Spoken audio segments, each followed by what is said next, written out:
hakta sözlesin,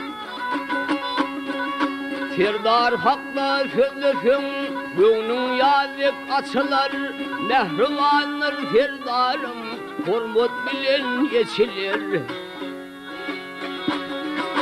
Bir kanı yurdumda, bir kanı yurdumda, coşalıp beğenmeli, yedi vatan bir taraf, uğunup beğenmeli.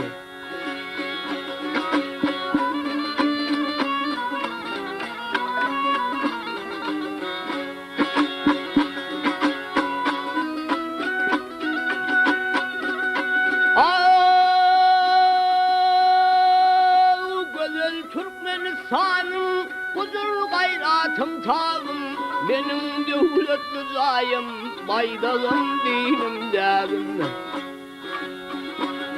Hep ula kişe mehriban, himme doğun yalıdır, dur kuvvetin kudretli, himratı pek pellidir. Yedi vatan bir taraf, uğunup beğenmeli. Yedi vatan bir taraf, serdarım sayesinde.